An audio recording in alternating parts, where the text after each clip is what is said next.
undang dulu yang di WeChat grup sementara belum masuk. Iya. Kita menunggu semua yang masuk. Ya. Yang sudah membuka video ya. Ibu Agati ya. Ibu Agati. Iya. Saya lagi download materi. Ini coach di laptop. Oh, di laptop ya. Banyak Terima nih kasih. ternyata. Ya, dari Rian. Selamat siang. Terima kasih sudah bergabung. Halo, Bro Rian. Selamat bergabung. Salam kenal ya. Salam kenal juga, Pak. Ya, ya. Posisi di mana nih, Bro Rian ini? Saya di Lokasi. Makassar, Pak. Oh, oke. Terima kasih ya. Dari Makassar bisa bergabung mewakili Indonesia Timur. Siap.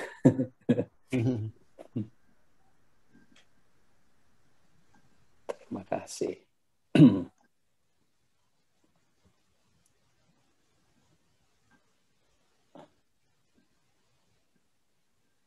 Oke, nambah terus ini beberapa teman.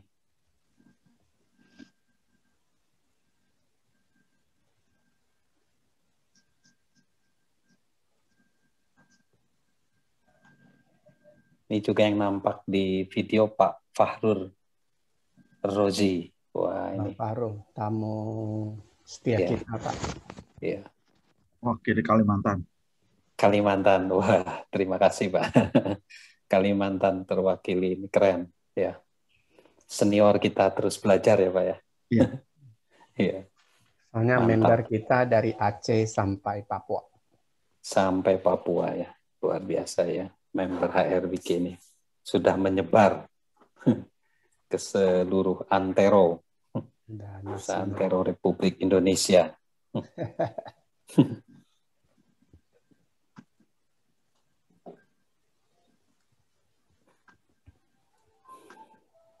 Oke.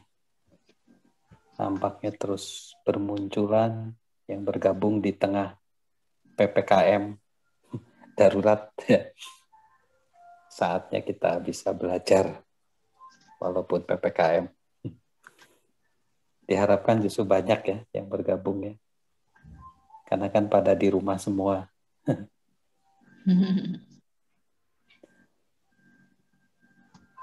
Di rumah sampai tanggal 20. Sampai tanggal 20, betul ini. Harus sabar ya Bu ya. Iya. Diuji kesabarannya.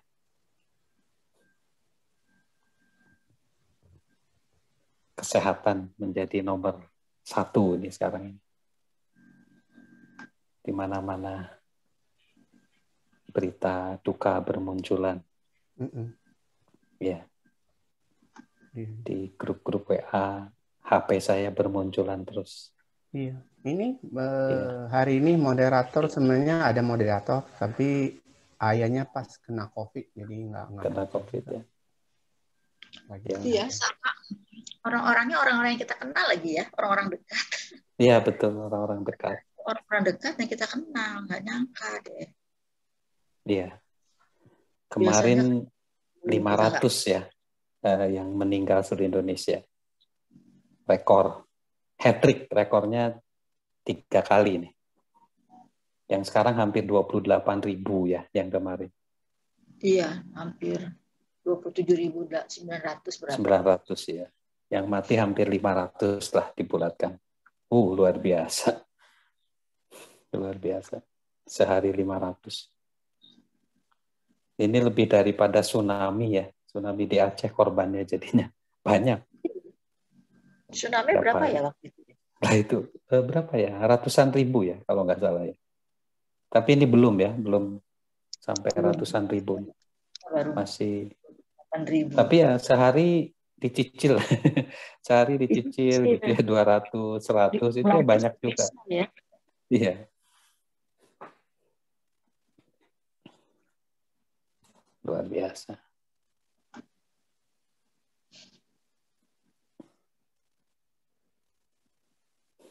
Kalau Ibu di posisi di mana ya, Ibu Agat ini? Saya di Tangerang, Pak. Di Tangerang ya. Wah ya, zona merah. Zona merah. Betul. Zona merah membara Jabodetabek ini ya. Betul, Pak. Bisa hitam mungkin katanya. Kemarin ya sampai bisa 100.000 ya. Sehari bisa tembus. 10.000 maksudnya. Kalau kemarin sebelum PPKM dari sini cuma sebentar ya, berapa kilo lah. Itu sudah lihat 6 ambulans lewat Sliweran itu dari pagi sampai sore. Iya ya. Iya. Teman saya juga kemarin istrinya yang meninggal tuh di Tangerang, tapi di daerah Cisauk ya Bu. Dekat nggak dengan Ibu Cisauk gitu?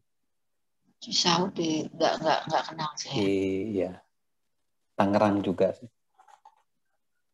Tangerang Selatan, saya dekat Bintaro, Jaya. Bintaro. Dekat sektor 9 saya. Oh. Ya dikuburnya seperti itu ya Bu ya. Dia orang apa? Dia orang Semarang yang nggak boleh dibawa ke Semarang ya. Ya di situ harus dikuburkan dengan dinas kesehatan tersedia gitu. Kalau dibawa kan di daerah mana? Ya disediakan oleh dinas kesehatan ini Kabupaten Tangerang itu Bu. Di daerah mana ya? Saya lihat di WA-nya ada pekuburan gitu, digali gitu. Kalau dibawa ke Semarang kan nularin ya nanti jenazahnya ya. Oh iya Pak. Iya, jangan jadi bawa jenazah. Pak. Yang sakit aja nggak boleh naik bus, nggak boleh naik mikrolet, nggak boleh Pak. Jadi nggak ada pilihan ya kalau pandemi, meninggal di pandemi misalnya dikuburkan di kota kelahirannya nggak bisa gitu. Kalau kan ada biasanya kan pesan, kalau saya meninggal dibawa ke kota kelahiran saya misalnya gitu ya. Sekarang nggak bisa. Jadi ya dari rumah sakit langsung. Makanya kalau meninggal jangan pas pandemi. Harapan. Terus kuburannya itu juga batasnya kan nggak jelas Pak, batasnya itu. Hanya pakai kayu aja. Kalau kena hujan hilang, nggak tahu kita di mana tempat. Iya ya. Iya. Ya, siang Mr. Socan kita bisa mulai? Atau bisa? Oke. Ya, maksudnya biar kita on time ya. Iya, kan kita sudah on time aja. Kan 1,5 time saja sambil nanti kalau sambil ada yang masuk dan juga bisa ada waktu kita untuk masuk, boleh. Ada banyak waktu untuk bertanya jawab. Oke, mungkin teman-teman kita di sini kan udah pada kenal ya sama Mr. Socan, jadi waktu dan tempat saya serahkan ke Mr. Socan. Oke, ya. Sahabat daripada HR Wiki pada siang hari ini, salam jumpa lagi bersama dengan saya Mr. Socan. Kita pada saat ini akan membahas ya satu materi, yaitu bagaimana kita bisa menggali potensi diri kita ya lewat self improvement. Kita akan bagaimana potensi diri kita bisa kita gali, bisa kita maksimalkan, kapasitasnya bisa kita kembangkan pada umur berapapun kita ya. Kita bisa terus mengembangkan. Ya, kita akan mempelajari ini. Silahkan ya, kita akan melihat ini. Saya bisa ditemui di platform YouTube ya, di Instagram, di Spotify itu ada podcast ya. Dan saya adalah seorang ayah dan juga seorang suami ya. Ayah dari 2 anak ya. Dan saya bersyukur bisa membagikan ya. Dan harapan saya memang bahwa saya bisa membagikan lebih banyak ilmu kepada kita semua ya di HR Wiki ini agar kita bisa maju kehidupan kita pribadi, keluarga dan juga masyarakat dan bahkan Indonesia ini bisa lebih maju. Oke, kita akan mulai mengenai next. Nah ini kita mungkin pernah mikir ya. Mungkin kita mikir gitu dalam kehidupan kita. Saya kok merasa kayaknya nggak puas akan kondisi saya saat ini. Pasti pernah mikir gitu. Terus kok saya belum maksimal ya di dalam potensi diri saya. Saya merasa kok perlu lagi untuk bisa mencapai lebih banyak lagi pencapaian yang aku inginkan. Aku ingin lebih sukses lagi. Mungkin aku ingin lebih kaya lagi, bisa saja. Aku ingin lebih lagi dalam karir saya. Ya. Lalu kalau saya misalnya potensi saya naikkan lagi, seperti apa sih saya? Penasaran ya. Bahkan kita mungkin akan terkejut bahwa kita ini akan bisa lebih hebat daripada yang kita pikirkan sebenarnya. Dan kita pikir sebenarnya apa sih yang menghalangi saya di dalam pencapaian kepuasan hidup, mungkin lebih berbahagia, ingin lebih sukses, ingin lebih mencapai hal apapun lah ya. Mungkin itu pertanyaan kita. Saya pada saat ini Mr. Sultan akan mengajak kita untuk bisa menjawab itu. Nah, jawaban daripada pertanyaan itu adalah saatnya kita ini harus berubah. Jadi itu yang harus kita lakukan. Harus ada perubahan.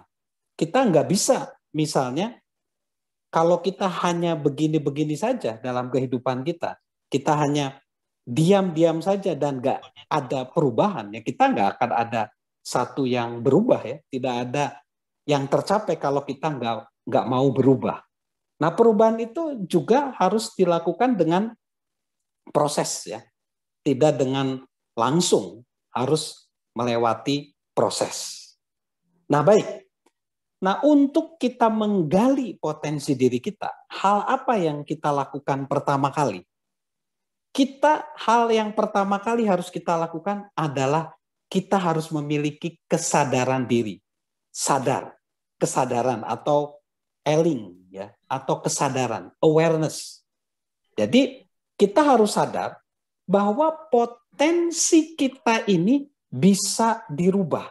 Potensi kita ini tidak bisa sama atau seperti yang disematkan, diberi label oleh orang lain atau pengalaman kita di masa lalu. Ya, jadi kita harus sadar itu bahwa kita bisa lebih baik dari masa lalu. Kalau masa lalu kita gagal, misalnya bukan berarti masa kini kita gagal atau masa depan kita nggak bisa membentuk. Jadi sadar. Lalu kesadaran itu ternyata bukan sesuatu yang kebetulan. Kesadaran itu perlu dibuat, disengaja, tombolnya di-on-kan, ya, dan tidak bisa kebetulan. Dan bahkan kita bisa saja, kita nggak tahu bahwa kita ini sedang tidak sadar. Ya, itu ada namanya titik buta. Jadi kadangkala kita nggak sadar juga bahwa kita sebenarnya nggak sadar. Ya, jadi kesadaran itu adalah sesuatu yang perlu digali ya, perlu dilakukan dengan upaya. Next ya, kesadaran ya. Nah, berbicara tentang kesadaran diri ini adalah sebenarnya suatu keterampilan yang kuat. Kesadaran itu artinya kita bisa melihat diri kita sendiri dengan jelas. Kesadaran bisa membuat keputusan-keputusan yang kita ambil lebih baik, dan kesadaran bisa mengambil kesempatan-kesempatan yang datang kepada kita. Kesadaran juga bisa menguji batasan kita, jadi batasan kita bisa didobrak.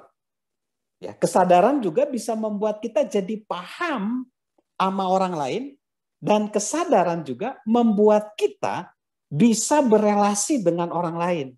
Membuat kita juga bisa memaksimalkan di zona kekuatan kita dan meminimalkan di zona kelemahan kita. Wah, jadi ini fungsi kesadaran ini banyak banget ya. Jadi bisa melihat diri sendiri, bisa memahami orang lain, bisa melihat zona kekuatan kita. Karena potensi kita hanya bisa dilakukan di zona kekuatan kita, yaitu fungsi kesadaran. Next, kita lihat lagi kesadaran. Nah, kesadaran diri itu tadi dikatakan bukanlah sebuah kebetulan, ya. seringkali ya orang menjadi tidak sadar diri itu karena hayalan ya, ingin sukses tapi tidak sesuai dengan kenyataan. Atau karena sisa emosi negatif masa lalu. Dia trauma, dia nggak percaya gitu. Lalu ada juga terdistraksi oleh diri sendiri, nggak fokus ya. Ya lalu kurang refleksi diri, kurang untuk merenungkan diri. Lalu juga kesadaran bisa tidak berlangsung karena kurang membayar untuk demi mencapai harapan atau cita-cita ya. Dan karena kalau orang nggak mau mengambil resiko, membayar harga, itu maka sulit untuk mereka punya kesadaran diri yang lebih besar. Nah, kesadaran diri ini perlu kerja keras ya, butuh keinginan yang kuat untuk menemukan kesadaran diri, lalu butuh disiplin ya, melihat diri sendiri, melakukan refleksi terhadap pengalaman kita. Kesadaran ini juga butuh kedewasaan untuk kita mau dengan merendahkan hati untuk meminta bantuan dari orang lain ya, untuk mengatasi kelemahan-kelemahan kita. Karena apa? Menjadi sadar diri ini kita butuh orang lain ya, terutama di lingkaran dekat kita ya, misalnya pasangan kita, rekan kita yang dipercaya ya, untuk bisa memberi masukan terhadap kita. Lalu kesadaran diri juga itu membuat kita harus menemukan ya tadi teman yang bisa dipercaya, kolega, mentor atau anggota ya, untuk memberi umpan balik. Jadi itu kesadaran diri itu seperti itu ya. Next, kita lihat lagi. Next, tentang kesadaran ini. Nah, jadi kesadaran diri juga ini membuat kita jadi fokus kepada kekuatan kita. Tadi dikatakan bahwa kita jadi tidak fokus pada kelemahan kita. Tadi dikatakan ketika ada rekan kita ya yang memberi masukan, kamu kelemahannya di sini. Kita tidak akan di situ nanti. Tetapi kita akan hidup ya atau mengembangkan diri di zona kekuatan kita.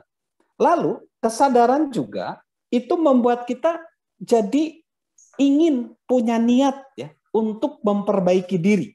Nah, banyak orang hidupnya itu dibiarkan gitu aja, ini udah nasib saya sudah seperti ini. Nah, kesadaran membuat kita jadi punya niat untuk kita bertindak ya. Dan kesadaran juga membuat kita bisa melihat penghalang-penghalang sumbat di dalam kehidupan kita. Jadi fungsi kesadaran diri jadi langkah pertama untuk kita membangun potensi diri, miliki kesadaran diri ya. Lalu next kita akan melihat mengenai halangan dari potensi diri atau sumbat dari potensi diri, ada dua jenis sumbat ya.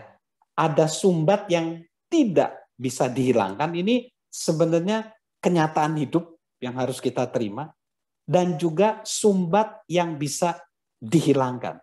Nah, sumbatan atau halangan yang nggak bisa dihilangkan itu adalah yang betul-betul diterima dari takdir ya, dari alam semesta, dari pencipta alam semesta. Misalnya kelahiran kita. Kita nggak bisa mengendalikan di mana kita lahir, kapan kita lahir. Ya kalau kita lahir tahun 1960-an ya, memang itulah takdir kita, kodrat kita. 1970-an, 80-an, 90-an atau 2000 atau bahkan yang lahir di generasi pandemi ini juga itu adalah takdir ya. Lalu kita tidak bisa kembali ke masa lalu untuk mengubahnya, nggak bisa. Juga kita nggak bisa memilih orang tua kita siapa, ya, urutan kelahiran, misalnya jadi anak sulung, tengah, bungsu begitu. Berapa jumlah saudara kita? 2 bersaudara, 3 bersaudara, nggak bisa. Lalu bagaimana cara kita dibesarkan? Kalau kondisi orang tua kita pada waktu itu misalnya ekonominya lemah ya, kita nggak bisa ya. Ya kita harus ikut. Kondisinya misalnya penuh dengan dilecehkan, misalnya kita harus menerima. Ya, jadi entah kondisi itu baik, yaitu alhamdulillah, puji syukur kalau baik, atau buruk, ya kita harus menerima kondisi tersebut dan memanfaatkan sebaik mungkin kondisi tersebut, karena kita tidak bisa mengubah itu. Dan juga kita nggak bisa mengubah gen kita, ras kita, struktur tulang mungkin bisa pun dirubah, misalnya wajah kita operasi plastik tapi mahal ya, tinggi badan kita. Nah itu nggak bisa. Lalu juga ada sumbatan penghalang-penghalang di kehidupan. Mungkin di dalam kehidupan kita ada beberapa yang nggak bisa kita kontrol. Misalnya ketika kita mengalami kecelakaan misalnya, sehingga ada cacat misalnya di kaki kita atau di tangan kita, ya kita harus menerima sakit. Nah seperti sakit COVID-19 ini, ya ada komorbid, ada sakit apa, itu kenyataan hidup. Walaupun kalau di COVID-19 ada cara ya, protokol kesehatan untuk kita mengurangi dampak dari sakit itu. Tetapi virusnya sendiri yang menyebar begitu banyak, harus dilakukan upaya dengan vaksinasi, dengan segala macam. Lalu kalau kita mengalami kehilangan orang yang dicintai, ya, lalu kita nggak punya bakat, misalnya kalau kita pengen main basket, tapi tinggi badan kita cuma 150, 160 ya, cari mungkin profesi lain. Nah itulah kendala-kendala sumbat atau hambatan yang perlu kita terima dan kita jadikan itu kenyataan hidup. Ya, lalu yang selanjutnya, sumbat yang bisa dihilangkan. Nah ini mungkin sumbat yang diberikan oleh orang lain. Misalnya tanpa disadari atau disadari, orang lain memberikan kita satu label, ya, satu kamu itu misalnya tidak bisa jadi orang sukses, kamu tidak bisa jadi orang kaya, kamu tidak bisa maju. Nah itu bisa kita hilangkan sumbat itu. Ya jadi kita jangan membiarkan orang lain menilai kita. Kamu nggak bisa, kamu itu orang dari kamu tuh keluarga besar kita nggak bisa seperti itu. Nah itu sumbat-sumbat seperti itu jangan mau diberi label kita ke dalam diri kita. Ini sumbat ini bisa kita hilangkan ya. Kita berkata tidak. Jangan biarkan orang lain mengurangi potensi kita. Karena apa? Kita aja berjuang keras loh ya. Dengan posisi kita, kalau kita dikendalikan oleh orang lain, kita jangan mau. Nah juga sumbat oleh diri sendiri. Misalnya sumbat yang kita harus mencari persetujuan orang lain. Jadi di awal karir saya ingin dipuji orang lain. Nah kalau dipuji orang lain, akhirnya orang harus senang sama saya. Padahal untuk melakukan perubahan, kadang-kadang kita bisa saja tidak menyenangkan orang, karena itu status quo kan. Jadi nggak mau maju. Jadi pengen menyenangkan orang. Nah, lalu kita juga hidup di lingkungan terbatas. Dulu saya hidup sebelum saya merantau ke kota lain, di lingkungan saya nggak ada yang lulusannya cukup saja SMA gitu. Lalu saya berpindah ke lingkungan yang baru di mana kita bisa kuliah bahkan sampai ke level berikutnya. Jadi lingkungan di mana kita juga bisa membatasi kita sehingga kita nggak bisa menaikkan potensi kita. Lalu kita nggak punya model, kita pikir yaitu orang tua kita sukses seperti itu, yaitu model kita. Nah kita perlu menambah wawasan bahwa ada banyak model yang membuat kita bisa lebih baik. Next, nah kita lihat sekarang ya di dalam menggali potensi diri kita ya, ada beberapa hal ya, potensi yang sudah ada di dalam diri kita yang sudah diberikan Sang Pencipta kehidupan. Nah ini ada 7 hal sebenarnya yang merupakan kemampuan yang sudah ada di dalam diri kita. Yang pertama adalah energi. Jadi energi ini adalah bagaimana kemampuan kita menambahkan potensi kita secara fisik. Ini artinya apa? Kita menggunakan tenaga yang ada dalam diri kita ya, untuk kita menambahkan lagi upaya ya.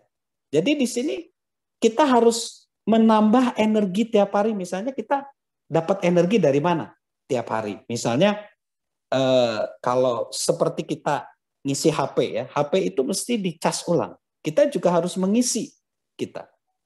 Kalau saya mengisi energi saya ya dari keluarga saya, dari teman-teman saya, ya itu harus. Lalu kita harus mikir, kenapa sih energi kita cepat lelah, kita cepat capek gitu. Nah itu harus kita pikirkan. Apa yang membuat kita kelelahan, ya? Apa yang membuat kita jadi kurang bisa melangkah jauh, ya? Itu. Lalu kita harus menambah energi. Energi itu dari mana aja supaya kita bisa mencas? Bisa saja. Ini saya usul ada beberapa tambahan energi di dalam diri kita. Lewat musik misalnya, lagu-lagu yang menyemangati kita. Lewat misalnya pikiran, ada gagasan-gagasan seperti ini ya, mengikuti Zoom meeting ini, virtual learning session ini, pengalaman. Bisa dari teman-teman, bisa melalui rekreasi ya, yaitu yang menyegarkan jiwa kita, bisa melalui buku-buku yang kita baca, bisa melalui kenangan-kenangan yang menguatkan kita. Bisa juga mungkin lewat perjalanan spiritual kita, kerohanian kita, menambah lewat harapan, lewat rumah, lewat anggota keluarga. Jadi kita harus terhubung ke sumber energi untuk memperkuat. Nah, kita juga mesti mikir nih, kapan kita punya energi penuh. Kalau saya biasanya untuk mengumpulkan energi itu saya pagi hari. Ya. Jadi kita harus menambah kekuatan mental, spiritual, dan fisik di dalam diri kita. Ya. Dan kita harus mikir, sumber-sumber apa yang membuat kita jadi semangat. Keluarga tadi, harapan, cita-cita, ya, musik, tayangan, ya harus. Lalu emosi. Nah emosi ini kan sudah ditempatkan oleh Sang Pencipta kehidupan kepada kita. Kalau potensi diri kita mau baik, kita harus mengelola emosi kita dengan baik. Nah biasanya orang yang emosinya kuat, dia itu mampu mengendalikan emosinya. Jadi emosi bisa dia kendalikan. Dan dia itu tidak dikendalikan oleh situasi kondisi. Ya, jadi dia bisa keluar dari situasi kondisi. Jadi nggak hanya good mood, bad mood, atau karena tanggal muda, tanggal tua gitu, enggak. Lalu dia juga orang yang emosi kuat itu nggak mengasihani diri sendiri. Enggak. Dia nggak mengasihani diri sendiri. Dia cepat untuk kalau ada masalah dia terus lanjut gitu. Lalu dia juga nggak membiarkan orang lain mengendalikan dia. Ya. Lalu dia juga tidak menghabiskan waktu kepada sesuatu yang nggak bisa dia kendalikan. Apa yang bisa? Ada hal-hal yang misalnya bisa kita kendalikan. Yang pertama adalah sikap. Kita bisa menentukan pemikiran kita, perasaan kita pada sesuatu. Lalu waktu.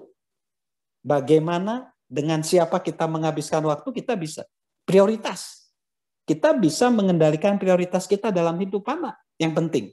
Keluarga, pekerjaan, gitu ya, karir kita. Lalu gairah kita, passion kita. Kita ingin menentukan. Dan juga potensi. Tetapi hal-hal lain yang nggak bisa kita kendalikan, kita nggak mau. Lalu orang yang kuat emosinya, itu tidak terus-menerus melakukan kesalahan. Dia melakukan perbaikan. Lalu dia sekali lagi tidak membiarkan naik turunnya kehidupan mengendalikan dia. Jadi ketika ada masalah, ada situasi, kondisi, dia tetap maju. Ya, jadi orang yang emosinya kuat juga dia selalu menghargai, lalu dia terus berkembang di tengah kesulitan. Nah, lalu yang ketiga, potensi diri kita yang ada ya di dalam diri kita adalah pikiran. Nah, kita harus mampu mengelola pikiran secara efektif, ya. Jadi kita harus bisa mengelola pikiran. Kita harus punya menulis ide kita, ya. Kita menyimpan ide-ide pemikiran. Nah, lalu pikiran kita itu diperbaharui, ya. Lalu kita juga bisa mengemukakan pikiran dengan kita berkomunikasi, berbicara dengan orang lain, ya. Lalu praktekkan pemikiran kita. Jadi sama seperti energi tadi, orang yang potensinya ingin digali, dia juga harus menambah pemikirannya agar efektif, efisien, ya. Dengan cara dia banyak membaca buku, mengikuti tadinya learning session ini ya, virtual ini. Nah, lalu yang selanjutnya relasi, hubungan dengan sesama. Ya, potensi kita ini adalah makhluk sosial. Jadi kita perlu membangun relasi kita. Nah, caranya gimana? Untuk kita mampu membangun relasi dengan sesama. Yang pertama adalah kita harus peduli sama orang lain setiap hari. Peduli, kita belajar peduli. Lalu buat diri kita ini punya nilai di dalam satu hubungan. Lalu coba kita mengenal orang-orang di sekitar kita, ya, keluarga besar, rekan-rekan kita, keluarga besar. Lalu buatlah diri kita untuk memberikan manfaat kepada orang lain dan jangan untuk diri kita sendiri. Lalu jadikanlah diri kita menjadi teman yang konsisten, ya. Teman yang konsisten itu apa? Teman yang betul-betul bisa dipercaya, ya, dan juga kita mau menolong orang lain. Lalu ciptakan kenangan-kenangan yang indah bersama dengan orang lain, ya. Jadi itu. Lalu yang selanjutnya kreatif. Nah, kreatif ini adalah bagaimana kita mampu melihat berbagai pilihannya, choice untuk menemukan jawaban. Jadi kreativitas ini kita selalu memiliki alternatif, ya. Jadi kita harus, orang yang kreatif itu dia harus percaya bahwa selalu ada jawaban di dalam kehidupan ini. Dia percaya juga selalu ada berbagai jawaban. Ya, ada plan A, plan B, plan C gitu ya. Jadi dia kreatif. Lalu dia juga percaya bahwa segala sesuatu dan semua orang bisa menjadi lebih baik. Segala sesuatu bisa lebih baik, orang-orang bisa lebih baik. Dan kita harus sering melakukan pertanyaan. Ya, bertanya. Karena bertanya itu akan membuat kita menjadi lebih kreatif. Ya, jadi banyak melakukan pertanyaan, bertanya. Di Indonesia mungkin kalau bertanya disangkanya kelihatannya seperti bodoh, padahal enggak ya. Lalu jangan pernah merasa bangga dengan prestasi masa lalu. Kita harus bergerak ke perkembangan, jangan hanya ke masa lalu. Nah, terus juga kita minta pemikiran orang-orang lain yang lebih kreatif. Misalnya kita cari orang yang lebih mahir dari kita, orang yang fleksibel, orang yang bisa pemikirannya lebih bagus di dalam bidang-bidang yang memang kita ingin kembangkan. Dan jadikanlah diri kita menjadi orang yang kreatif. Lalu produksi. Ini artinya apa? Kita mampu menghasilkan karya. Nah, di antara potensi lain ini potensi yang benar-benar kita punya niat tinggi, ya, harus punya kemampuan untuk kita bisa berkarya. Kita harus bekerja keras menghasilkan karya. Karena kehidupan potensi ini seperti proses pendakian. Makin lama makin memerlukan energi, makin ngos-ngosan, ya. Nah, di sini kita harus punya visi, ya. Kalau ingin menghasilkan kita harus punya visi. Kita harus bekerja walaupun visi belum jelas, ya kita bekerja. Dan bahkan kita tidak boleh mengharamkan kegagalan. Gagal nggak apa-apa, coba lagi, coba lagi. Dan kita harus lebih fokusnya, kita harus lebih lama daripada orang lain. Kalau orang lain udah kecapean, kita maju terus, jangan berhenti. Lalu kita gunakan keterampilan kita, sumber daya kita. Lalu kita juga harus merekrut orang lain, ya, tim. Bekerja sama dengan tim kita, dan kita juga harus selalu mengevaluasi penampilan kita. Lalu yang ketujuh, yang terakhir dari kemampuan, yang ada dalam diri kita adalah kepemimpinan. Kepemimpinan ini bukan hanya formal ya bentuknya, tetapi dia bisa saja kita pemimpin sebagai suami, sebagai ayah. Ya, ini adalah kemampuan untuk mengembangkan orang lain dan memimpin orang lain.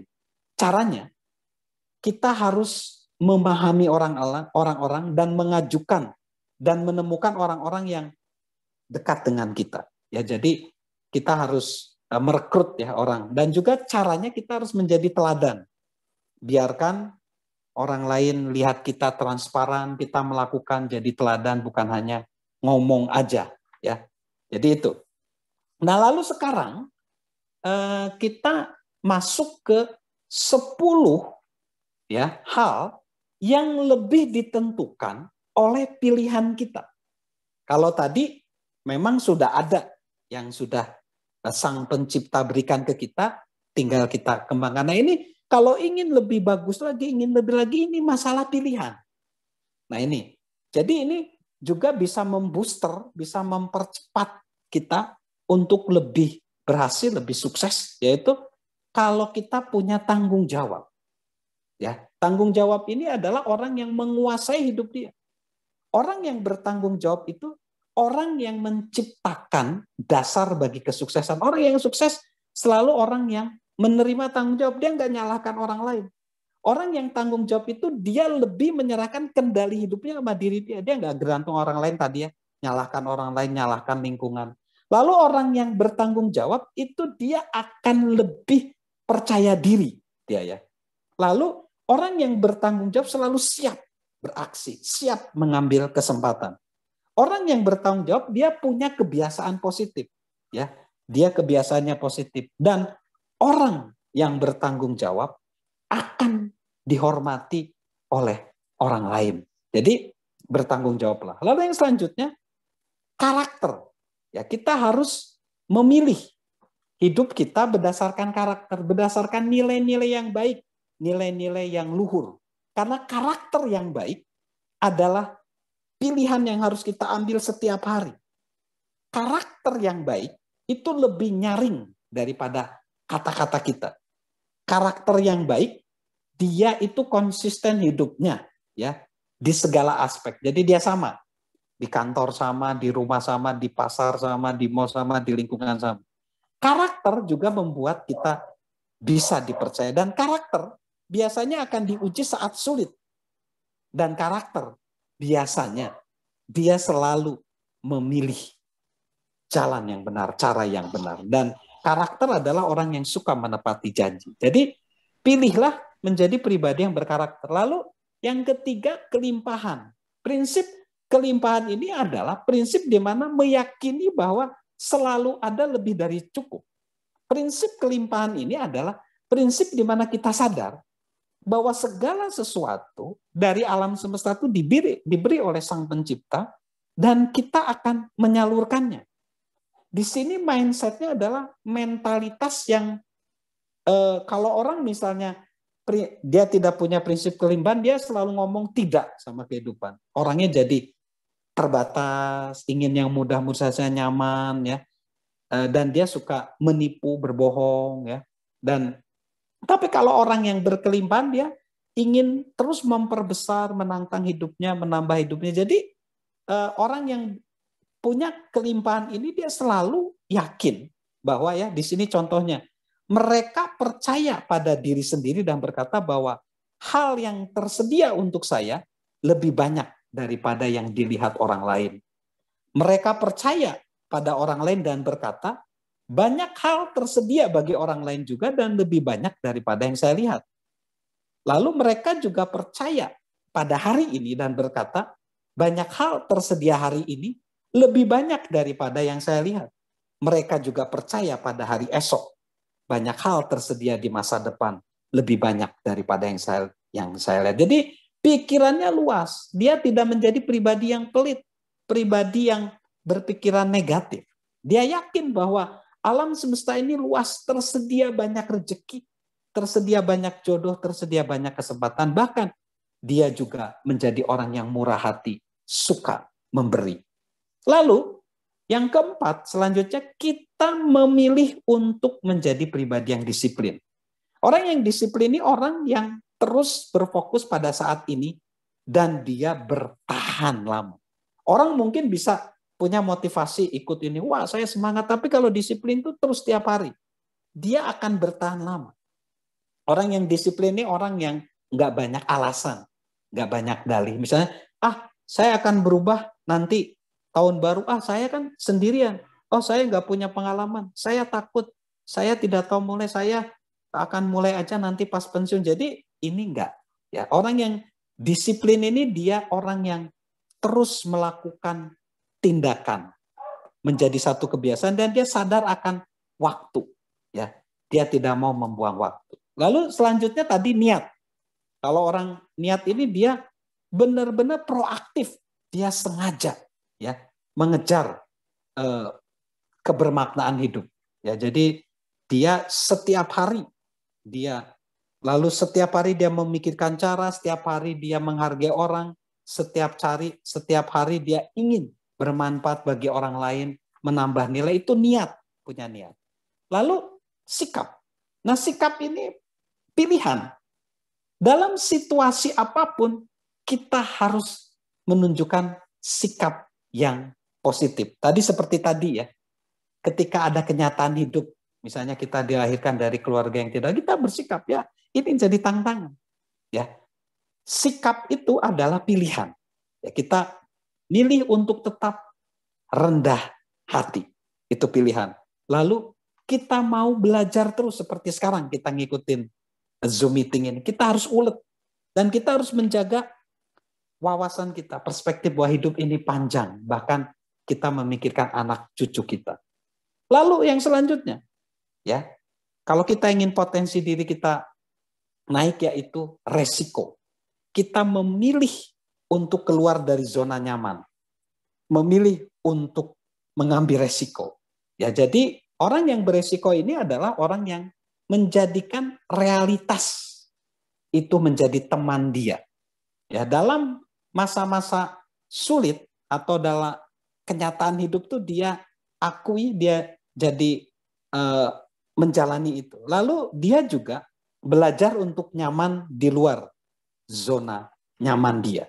Ya, berani mengambil resiko semakin besar, maka juga sebenarnya semakin banyak bantuan yang kita butuhkan dari orang lain. Jadi orang yang mengambil resiko sudah sadar, aku butuh bantuan orang lain.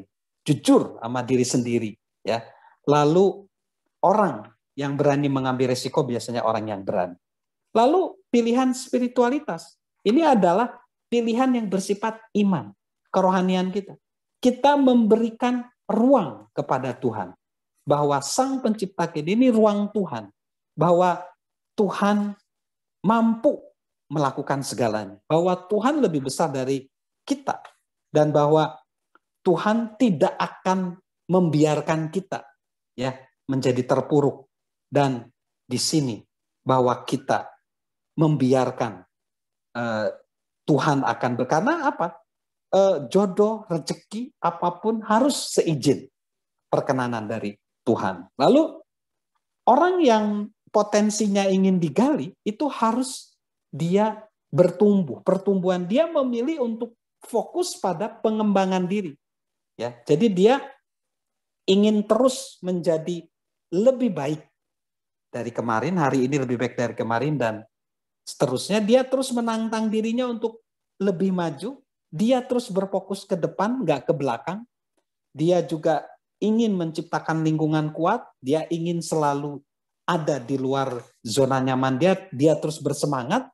Dan balik lagi, dia tidak menjadikan kegagalan itu musuh. Dia juga senang orang lain juga bertumbuh, ya.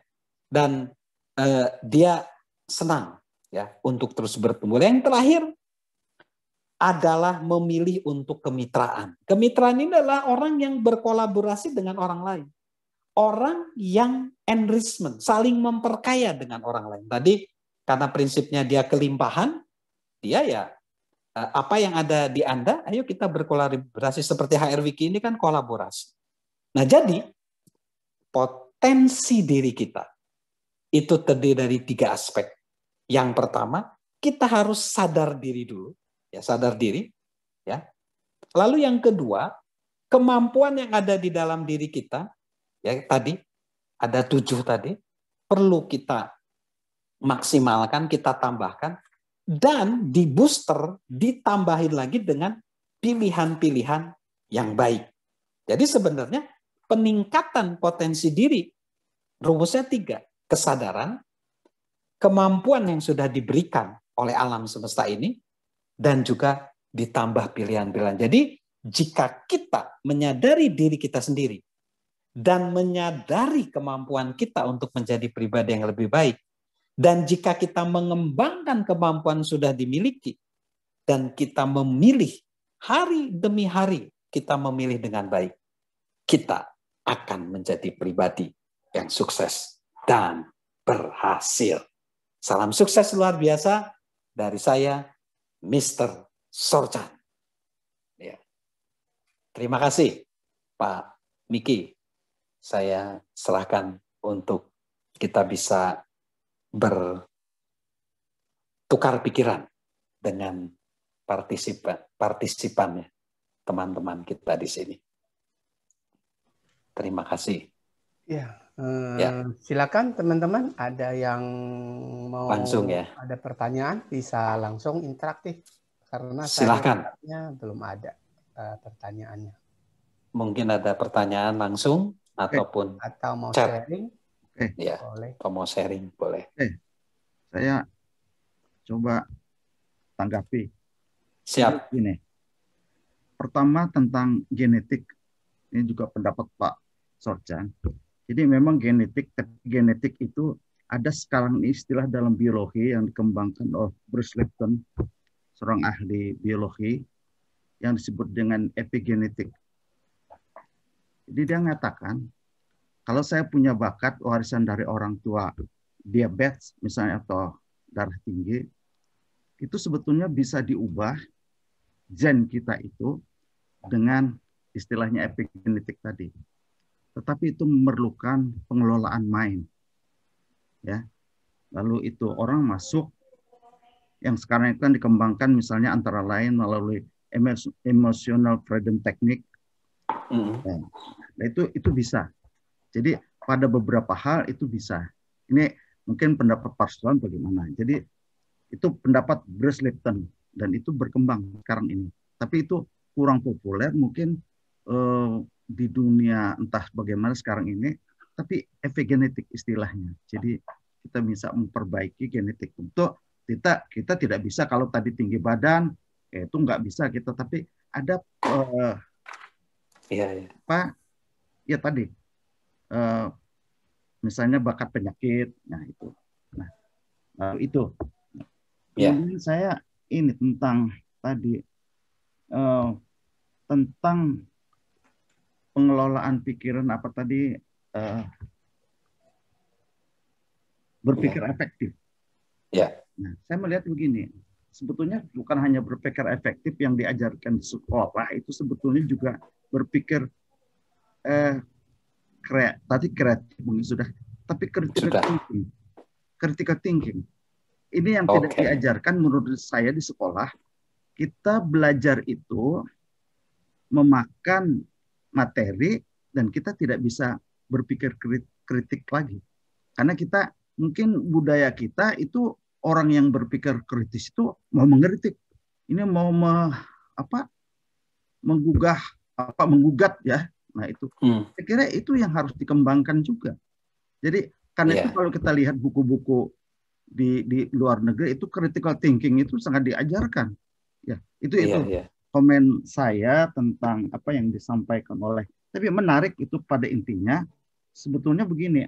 Kalau menurut saya sekarang sedang saya mengelola suatu lembaga pendidikan. Saya dipercaya. Saya sebetulnya lembaga ini memerlukan pembenahan baik mental dan sebagainya, sehingga saya sekarang ini bagi mahasiswa baru saya ingin meminta mereka Anda buat proposal hidup. Jadi Anda buat proposal hidup Anda mau kemana? 10 tahun lagi, 15 tahun lagi Anda mau jadi apa? Jadi materi seperti Mr. Sorchan ini sangat bermanfaat juga bagi saya. Tapi itu. Jadi saya intinya berpikir, oh bagi mahasiswa baru ini buat proposal hidup Anda. Kita kan nggak pernah dulu, Master, kita diajarkan oleh dosen kita, udah kita terima, tapi nggak pernah kita dimotivasi Anda mau apa. Betul. Saya terinspirasi dengan buku Jamil proposal hidup saya. Dia mengajukan proposal hidupnya kepada Tuhan. Itu, terima kasih. Ya, jadi saya akan menanggapi 3 pertanyaan tadi. Yang pertama mengenai genetik ya. Saya kebetulan juga pernah ya dan masih ya baru mengikuti ada satu perusahaan ya, yaitu namanya Klik DNA. Jadi Klik DNA ini bekerja sama dengan satu lembaga ya Pak ya, yang mengetes DNA. Lalu itu diambil lewat ludah saja Pak. Di sini kayak untuk uji swab itu di samping kanan ini 10 kali, sini 10 kali, lalu dimasukkan, lalu dikirim ke lab gitu ya. Nah di lab itu nanti ada data kita. Jadi genetik itu memberikan data mana yang cocok dengan kita. Kita ini seperti saya hasilnya ketika dikirim itu hasilnya saya misalnya peka terhadap laktosa misalnya. Saya bagus untuk melakukan olahraga jenisnya itu pagi hari. Lalu saya tidak terlalu kena resiko untuk gula darah. Jadi ada data Pak yang isinya hampir 150 halaman ya. Nah, jadi genetik itu adalah data tentang kehidupan kita. Bagaimana kita bisa terserang penyakit apa, lalu ditanya keturunan kita, nenek, ibu, penyakit turunan. Nah, itu mungkin data yang diberikan. Tapi untuk rekayasa genetik, kalau nggak salah, bisa ya Pak ya? Bisa. Tetapi mungkin untuk keturunan kita. Tetapi kalau kita hidup sekarang, gen yang kita terima ketika direkayasa mungkin agak sulit karena sudah usia ya. Tetapi lebih ke arah data. Genetik itu menjadi data pengambilan keputusan kita, olahraga yang kita pilih, makanan yang kita pilih, ya, lalu gaya hidup kita itu bisa Pak. Ya, tapi untuk rekayasa genetik sudah bisa dilakukan. Misalnya kita ingin anak yang lebih baik itu ada rekayasanya, ya, itu bisa Pak. Lalu yang kedua Pak, untuk pemikiran. Tadi saya katakan bahwa kita harus rajin mengajukan pertanyaan. Kalau kita sering bertanya, sebenarnya akan keluar gagasan-gagasan, itulah kritikal. Dan kita tahu, di masa lalu, kalau mahasiswa atau anak didik kita banyak bertanya, kita merasa direpotkan. Gitu. Sekarang kan tidak ya Pak ya. Saya lihat Indonesia juga sudah berkembang dengan adanya tayangan-tayangan di YouTube, ya, lalu di media tentang talk show, bagaimana kita tanya jawab, menunjukkan bahwa critical thinking sudah mulai ada di Indonesia, ya, sudah mulai berkembang. Ya, lalu tentang yang ketiga Pak, di YouTube saya hari ini atau minggu-minggu ini saya ngomong tentang perencanaan kehidupan. Banyak orang tidak mengajukan proposal kehidupannya, betul ya. Perencanaan, tidak merencanakan kehidupannya. Banyak orang membiarkan mengalir begitu saja hidup ya. Dia tidak merenungkan pengalaman-pengalaman hidup. Nah, dengan merencanakan hidup, kita akan berpikir, apa sih tujuan hidup kita? Kemana saya akan beranjak? Bagaimana kondisi saya? Bagaimana kondisi pekerjaan saya? Bagaimana kondisi keluarga saya? Disitulah sebenarnya self-improvement, Pak. Ya, bagaimana kita bisa menemukan jati diri kita. Tadi ada zona kekuatan. Kita akan tahu, oh, zona kekuatan saya di sini.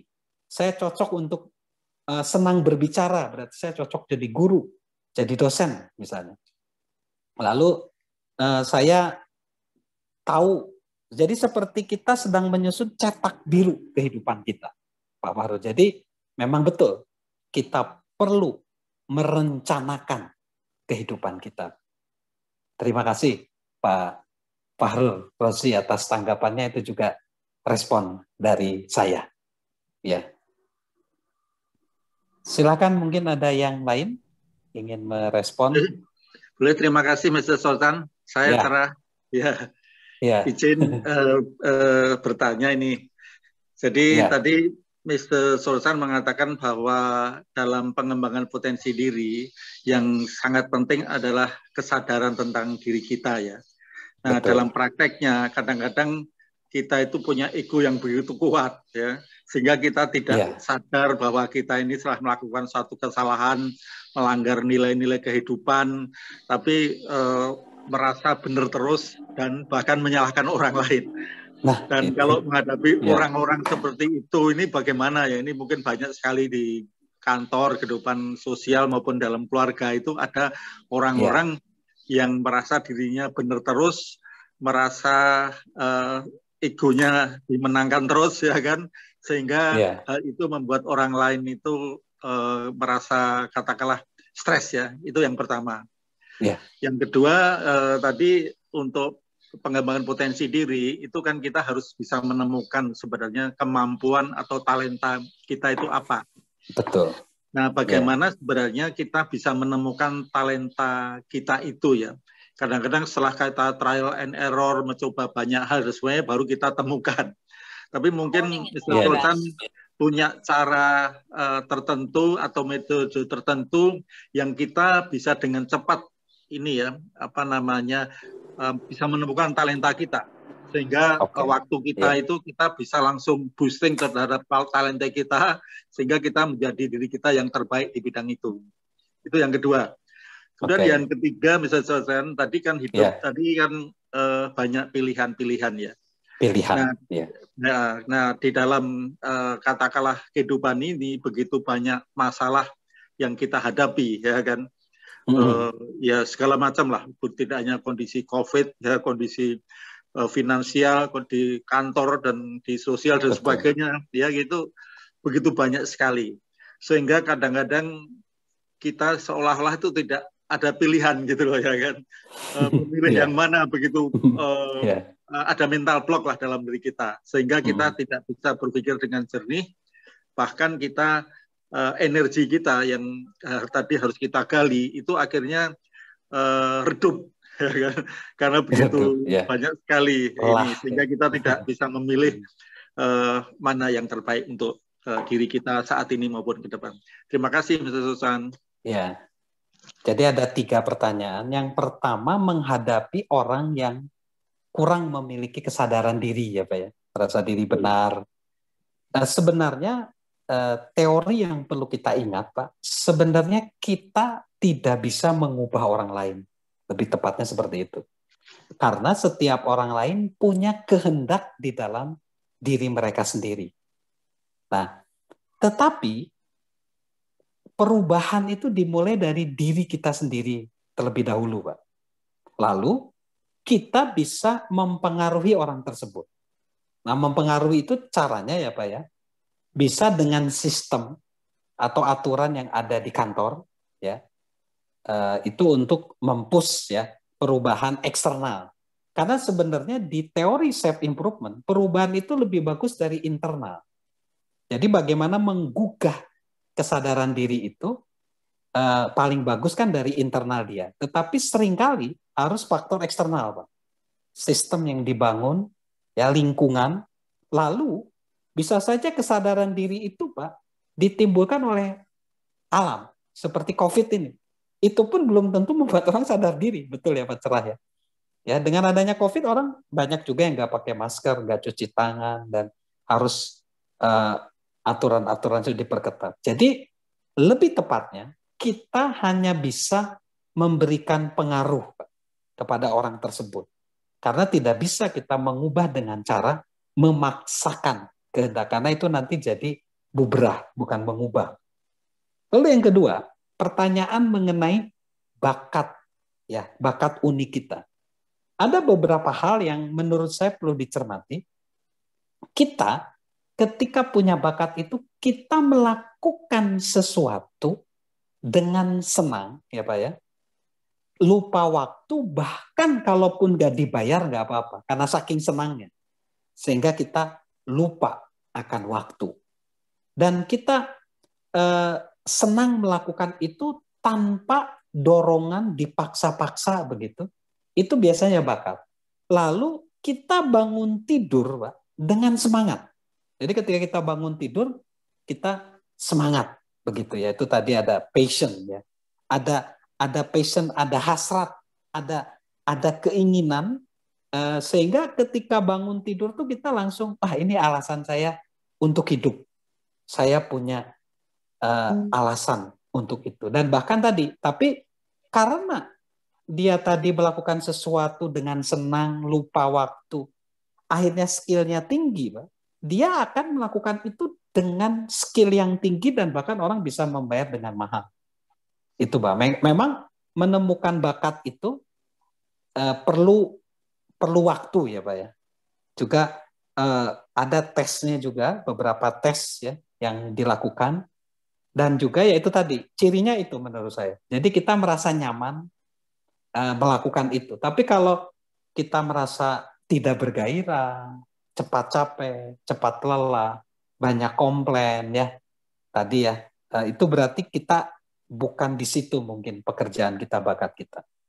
Nah lalu mengenai pilihan, Pak. Sebenarnya pilihan itu kalau kita tidak memilih, sebenarnya itu pilihan. Jadi memang pilihan di sini sebenarnya gini, Pak. Teorinya ada seorang filsuf mengatakan begini. Hidup ini adalah pilihan dan pilihan-pilihan yang kita pilih itu akan mengubah inti kehidupan kita lama-kelamaan, dan pilihan itu akan jadi memperbudak kita ya, Pak ya. Jadi kita akan diperbudak oleh pilihan, dan pilihan-pilihan itu akan membentuk kita menjadi calon makhluk surga atau calon makhluk neraka katanya. Filsufnya ngomong gitu. Jadi begini, Pak. Ketika kita memilih, pilihan itu akan memperbudak kita. Misalnya gini, kita memilih pekerjaan atau profesi. Saya mau jadi dokter misalnya. Ya berarti dia akhirnya harus komitmen terhadap pilihannya sebagai dokter itu ya. Akhirnya capek nggak capek, semangat nggak semangat, dia harus jadi dokter. Seperti misalnya di COVID ini, dia harus menolong. Misalnya saya memilih istri saya, berarti ketika pilihan itu akan memperbudak kita. Jadi kita harus berkomitmen.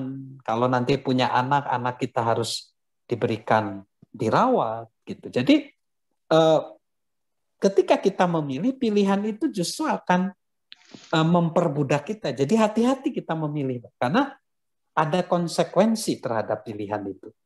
Nah, jadi ketika kita tidak memilih, sulit pilihannya ya, Pak ya. Ya kita merenung sejenak dulu dan mungkin pilihlah pilihan yang keburukannya sedikit. Kalau misalnya buruk sekali, ya gitu ya, Pak ya. Sedang buruknya atau buruknya sedikit, pilih yang buruk. Kalau tidak ada pilihan yang baik, misalnya gitu ya. Ya makanya konsep pilihan ini, Pak, karena manusia itu punya kehendak. Tadi ya. Dan manusia itu memilih, Pak. Banyak orang sukses itu, potensi dirinya tidak berkembang karena pilihannya buruk. Dia enggak, tadi ya, ada 10 kan, saya katakan, harus mau tanggung jawab, berani mengambil resiko, kan, begitu ya, Pak ya. Berani mendisiplin diri, ya kan, punya pemikiran untuk bermitra dengan orang lain, harus berkarakter, itu pilihan, gitu Pak.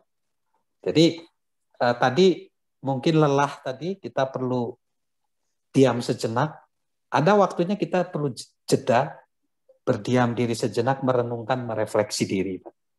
Begitu. Terima kasih Pak Cerah, itu ya, jawaban dari saya. Terima kasih Mr. Srosan. Mungkin satu lagi Pak, yang tadi mengenai perubahan dari diri kita sendiri untuk menemukan kesadaran tadi ya. Memang artinya kita hanya bisa influence ya. Nah, kadang-kadang juga orang itu bisa berubah kalau dia itu katakanlah lagi mentok ya dalam kehidupannya. Kalau kepepet bisa, terus dia nggak bisa berbuat apa-apa, terus dia sadar bahwa ternyata ada kekuatan lain yang lebih tinggi dari dia ya. Nah, bagaimana seorang itu benar-benar bisa mentok akhirnya sampai punya kesadaran diri. Kadang-kadang kalau tidak terbentur dalam kehidupan yang berat ya, kehidupan Betul. yang menyusahkan dia, yang membuat dia down pada titik level terendah. Kadang-kadang orang itu nggak sadar gitu Pak. Ya terima kasih. Ya. Jadi Pak, kalau sudah mentok berarti dia harus dihukum ya Pak ya. Jadi ketika Dihukum, ya. Ya dihukum Pak. Jadi ketika pilihan dia buruk Pak ya, dan mengganggu sistem, mengganggu orang lain, dihukum. Terpaksa Pak. Gitu. Sebenarnya juga COVID ini sebenarnya hukuman ya, jangan-jangan ya. Kok bisa meninggalnya sehari ini misalnya 500, tapi itu alam semesta. Jadi itu biasanya Pak, untuk membuat orang sadar tidak dari internal harus eksternal, harus dihukum Pak.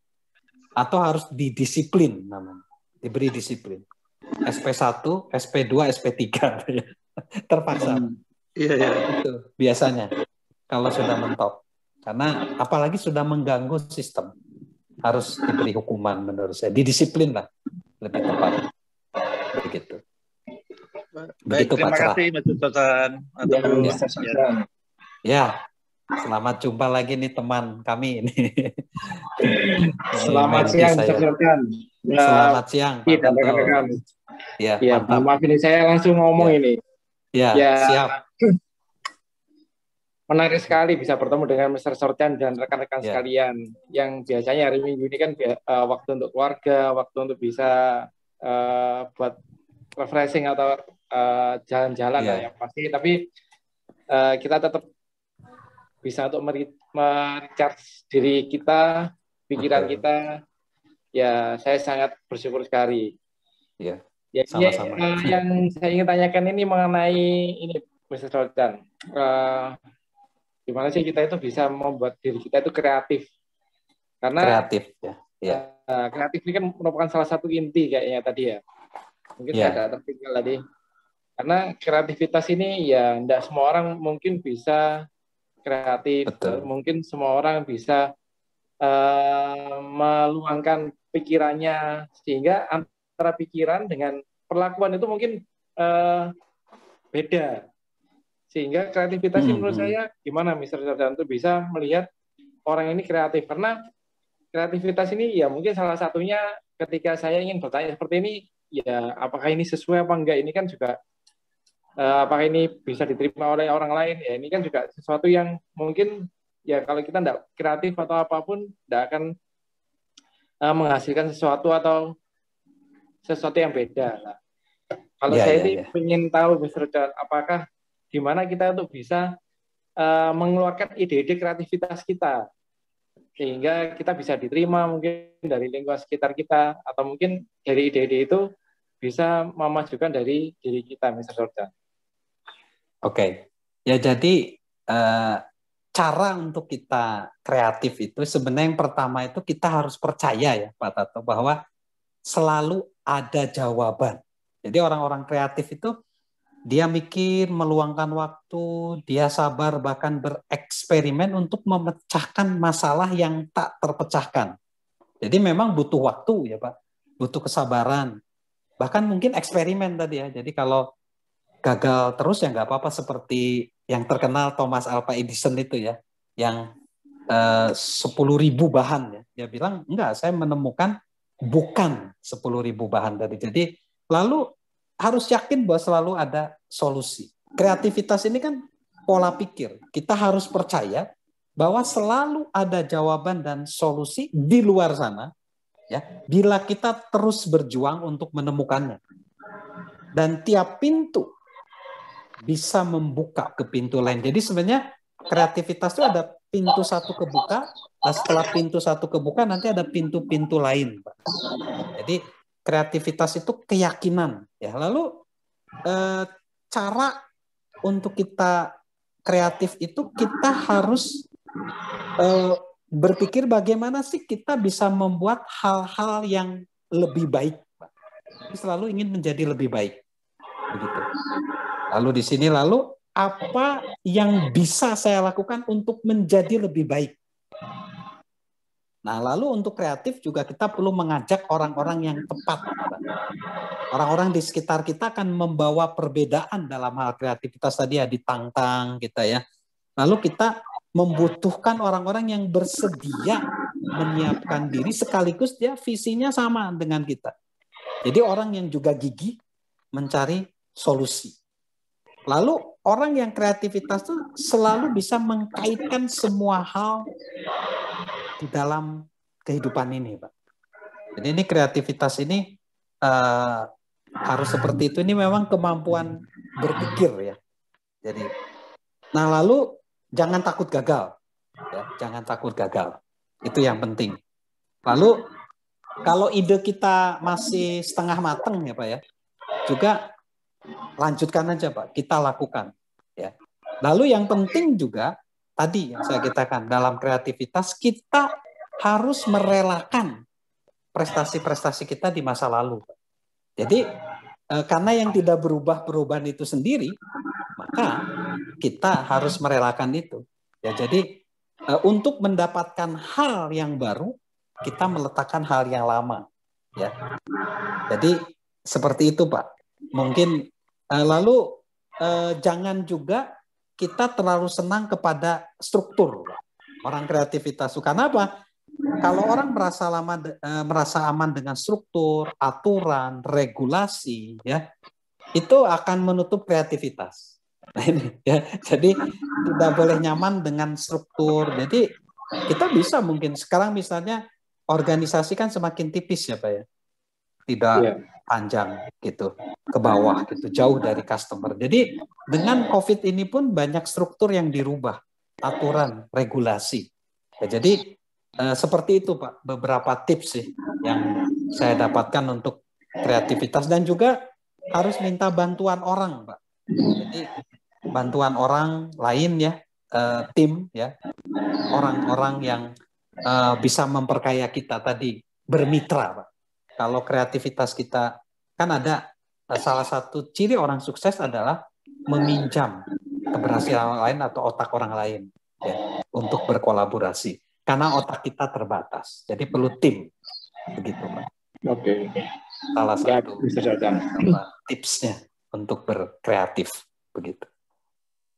Itu ada satu pembahasan sendiri Pak, bagaimana berpikir kreatif itu. Saya pernah baca satu buku tebal sekali itu ya, bagaimana menjadi kreatif dan manusia harus kreatif karena diciptakan untuk berkreativitas. Seperti Zoom ini bisa mudah, saya dari HP saja saya. Karena ada orang yang berkreatif kan Pak. Sehingga saya bisa bertemu dengan Bapak hanya di layar HP yang kecil, ada di Makassar, tadi di Kalimantan. Karena orang yang kreativitas. Begitu. Begitu Pak. Oke. Itu tadi brainstorming-nya. Diskusi bisa untuk menjadi kreativitas. Betul Pak. Tadi Pak Fahrul nambahin tim tadi ya. Tim kreatif namanya. Tim pemenang. Begitu Pak Tato. Terima kasih Anda hebat ya, hadir terus. Juga yang lain juga hebat semua teman-teman di sini tadi meluangkan waktu untuk belajar. Selamat sore. Ya, selamat sore. Silakan Ibu Partini ya. Selamat sore Bapak Ibu sekalian. Masih berkaitan dengan pertanyaan Pak Cerah tadi, pertanyaan pertama dalam dunia kerja. Karakter yang egois tadi seperti itu. Kalau misalnya kita bertemunya dengan bawahan, mungkin kita bisa memberikan punishment seperti yang tadi Mr. Sorchan katakan. Tapi kalau misalnya kita bertemunya misalnya itu adalah figur pimpinan Pak Sorchan. Nah itu bagaimana menyikapinya dan bagaimana dalam kondisi stres yang tinggi tapi bawahan tetap bisa mengembangkan potensi dan kreativitas. Ya, baik. Mengenai faktor pimpinan memang segala sesuatu ya, jatuh bangunnya apapun ya yang ada di alam semesta ini ditentukan oleh pimpinan. Jadi organisasi jatuh bangunnya ditentukan oleh pimpinan. Nah, apabila pimpinan kita kurang ya, bisa tadi menjadi sadar diri, menjadi pribadi yang ingin menjadi teladan ya, maka yang menjadi korban biasanya adalah anak buah organisasi tersebut. Nah, apabila posisi kita adalah bawahan dari pimpinan itu, ada beberapa tips yang bisa kita lakukan. Yang pertama, pastikan dulu bahwa kita sudah melakukan bagian kita ya. Kita menjadi teladan juga, kita melakukan yang terbaik ya untuk perusahaan itu. Ya, walaupun pimpinan kita mungkin kurang berkenan di hadapan kita. Kita lakukan tugas kita lakukan tanggung jawab kita. Nah, lalu pastikan bahwa kita masih satu visi, mengikuti visi perusahaan. Kalau masih pimpinan itu masih satu visi misi dengan perusahaan yang ada, maka itu masih lumayan lah ya. Nah, tapi kalau pimpinan kita tidak sevisi, maka di situ agak sulit kita bisa bertahan di situ. Nah, namun apabila kita masih ingin bertahan di pekerjaan kita dengan pimpinan seperti itu, lakukan saja. Tetapi balik lagi itu lakukan tugas kita. Dan bagaimana kita bisa mengubah pimpinan kita? Biasanya ketika ada waktu pertemuan dengan pimpinan, kita bisa memberi masukan-masukan kecil kepada dia ya. Karena biasanya pimpinan yang seperti itu mungkin juga sifatnya tidak mau mendengar masukan daripada orang lain ya. Jadi itu mungkin Bu tips yang bisa diberikan ya, karena tidak mungkin posisi bawahan bisa mengubah pimpinan ya. Tapi pastikan dulu kita melakukan tugas kita sehingga ketika nanti ada suatu hal, misalnya ada meeting atau ada kesempatan bertemu, kita bisa memberi masukan kepada dia kalau kita sudah melakukan tugas kita. Tapi kalau kita juga belum melakukan tugas kita, agak susah juga pimpinan atau orang lain bisa percaya kepada kita. Nah, kalau memang kita harus bertahan di situ, ya bertahanlah. Ya, tapi dengan kapasitas kita. Tapi kalau sudah visinya sudah tidak jelas, tadi ya, kita sudah lihat bahwa kalau sudah tidak berkarakter, sudah tidak ada tanggung jawab, disiplin, seperti tadi ya, ada beberapa hal yang saya berikan, maka patut dipikirkan untuk kita mungkin pindah ke lingkungan yang baru, ke tempat pekerjaan yang baru. Begitu, Ibu Partini. Terima kasih.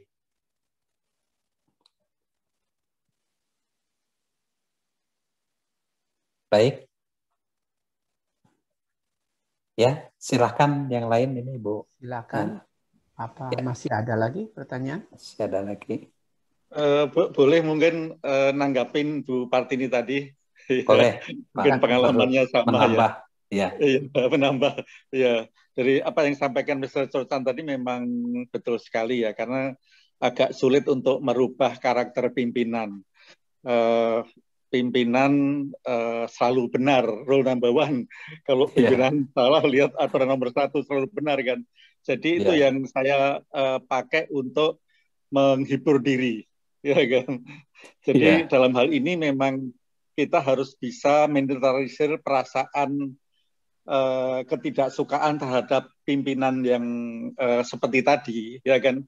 Dan itu kita harus bisa merilis, kita harus merefreshkan emosi negatif kita.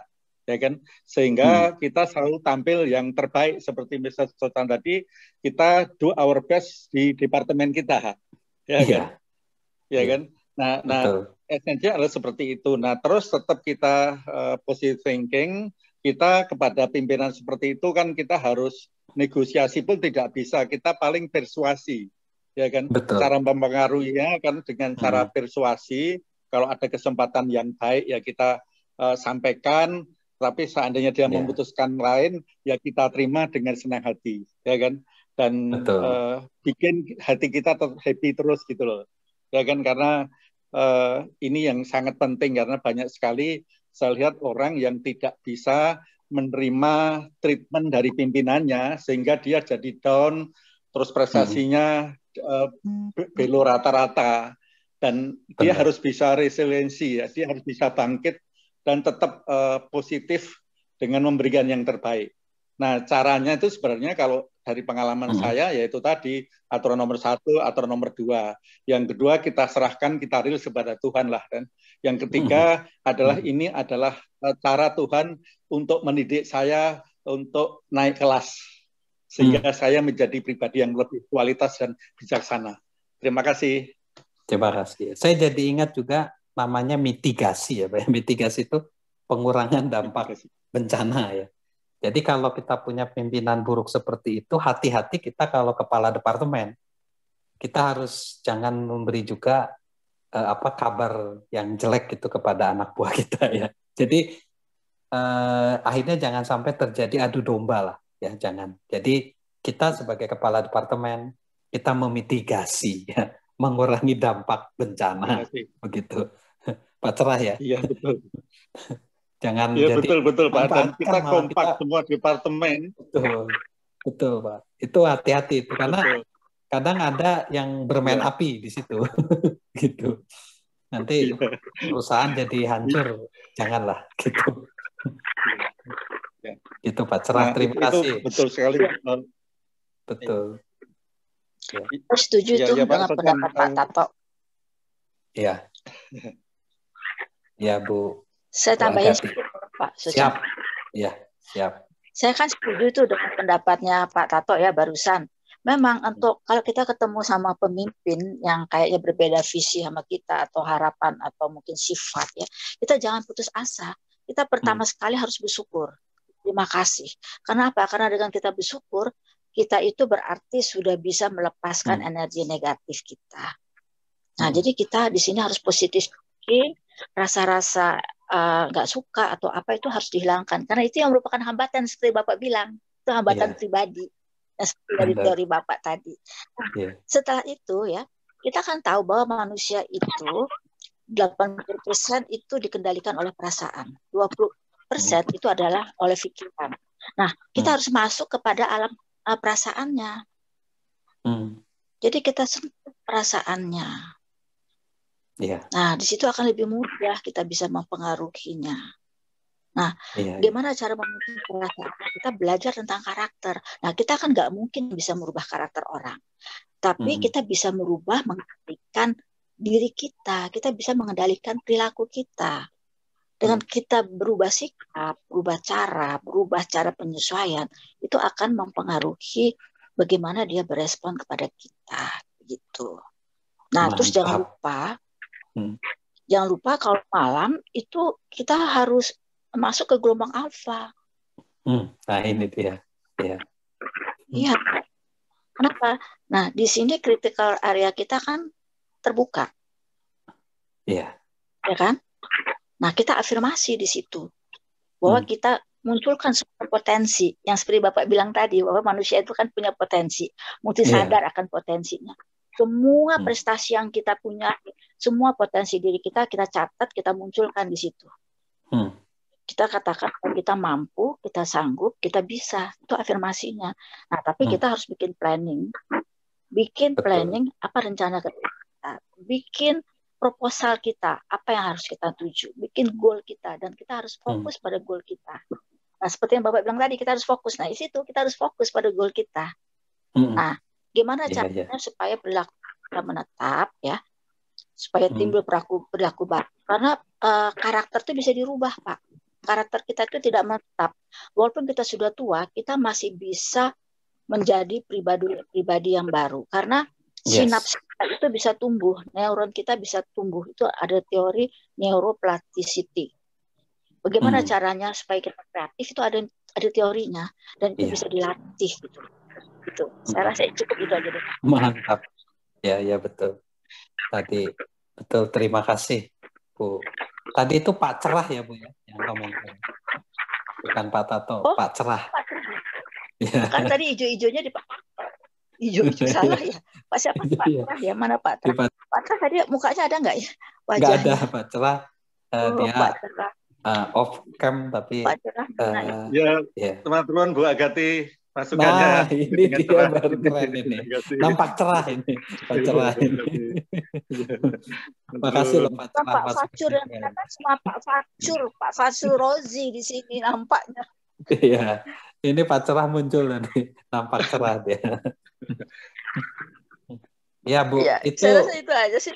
Saya banyak setuju juga dengan teori yang Pak Socan tadi paparkan. Itu memang ada banyak memang cocok itu. Tinggal saya tinggal nambahin dikit aja tadi.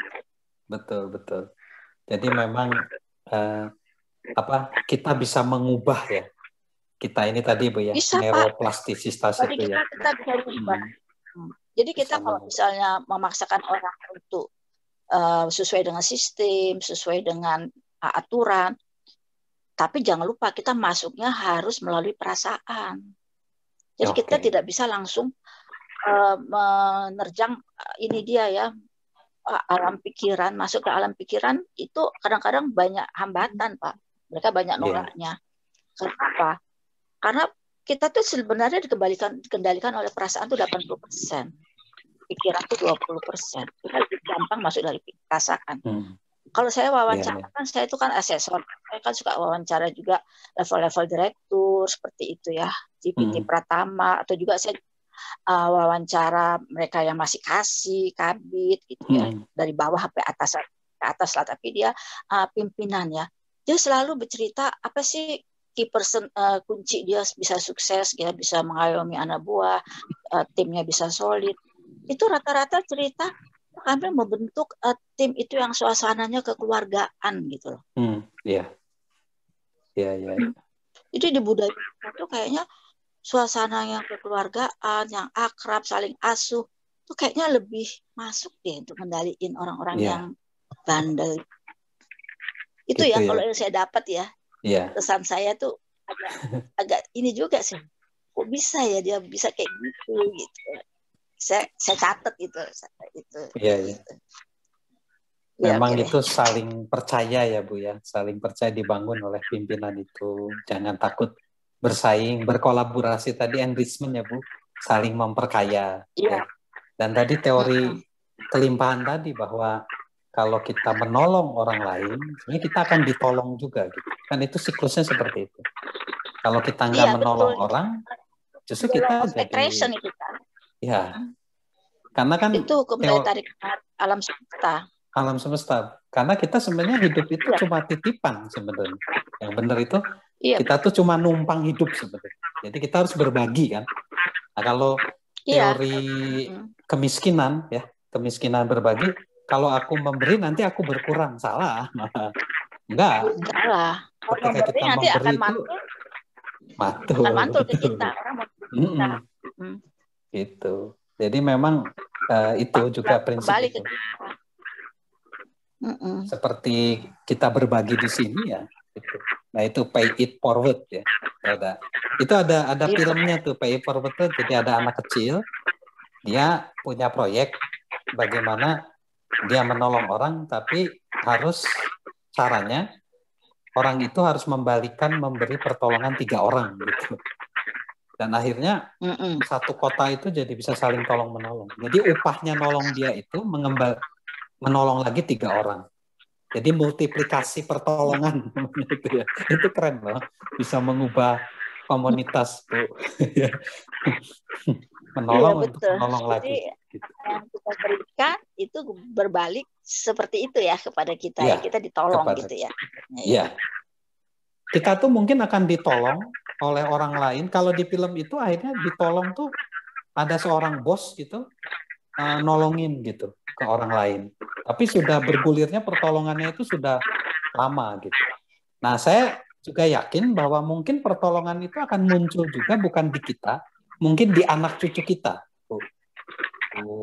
Agati, saya percaya gitu. Kalau nggak hari ini, ya saat ini mungkin ke anak cucu kita, ke mantu kita. Jadi jangan lupa bahwa pay it forward tadi ya. Apa yang kita lakukan, perilaku kita akan membentuk kita dan anak cucu kita. Begitu. Iya. Apa yang kita berikan yang terbaik untuk orang, itu kita juga akan mendapatkan yang baik. Iya. Dan bahkan bukan hanya ke kita, Bu, tapi ke anak cucu kita juga. Gitu. Itu luar biasa ya. Jadi kita membentuk satu generasi yang lebih baik kalau kita banyak menolong. Iya. Makasih, Pak. Terima kasih. Ya. Oke, teman-teman, ada pertanyaan lagi? Pak Miki, izin mungkin terakhir Pak Miki. Satu lagi. Siap, Pak Cerah ini semangat. Silakan Pak. Ya, Mr. Sotan tadi dari cerita Mr. Sotan ya di dalam kehidupan masa lalu di suatu tempat atau di desa asalnya kan banyak kan orang-orang hanya lulus SMA, tetapi Bapak sendiri kok bisa keluar dari zona seperti itu, artinya uncommon lah, ya kan? Umumnya hanya sampai SMA, mungkin tinggal di desa situ, tapi Bapak bisa melesat, terus bisa menggali potensi, terus bisa jadi motivator seperti ini. Mungkin bisa ceritakan momentum saat Pak Sultan itu berubah pada event apa, sehingga Mr. Sosan punya kesadaran yang tinggi, sehingga bisa memaksimalkan potensi yang ada dalam diri Mr. Sosan. Terima kasih. Ya, jadi salah satunya saya melihat lingkungan, Pak. Lingkungan saya, misalnya saya kok di lingkungan itu yang tertinggi gitu ya.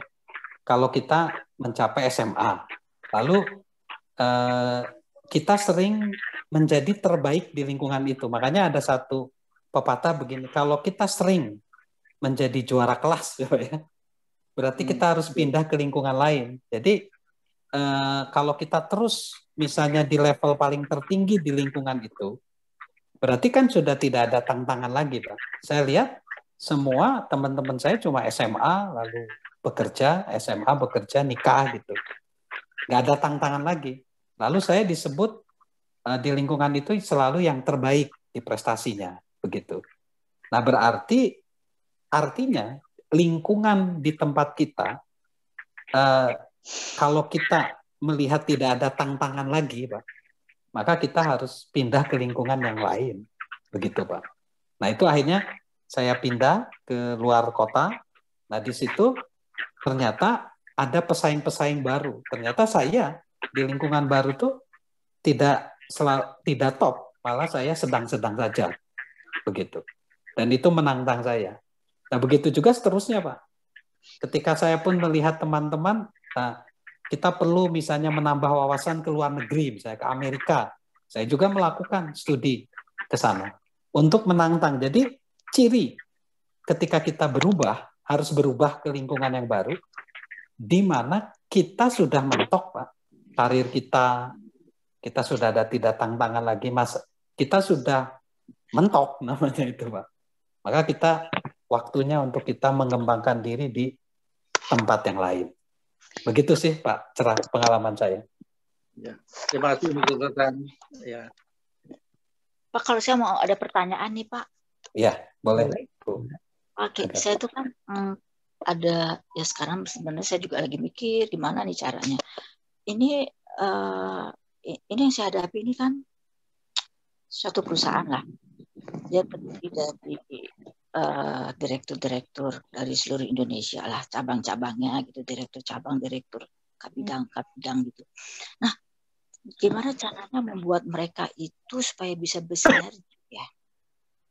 Bersinergi, kreatif, termotivasi, kemudian mereka bisa melampaui target, karena di saat pandemi ini kayaknya muncul banyak sekali hambatan gitu, sehingga target mereka itu nggak tercapai gitu loh. Itu gimana caranya, Pak? Saya kepikiran satu sih, Bu.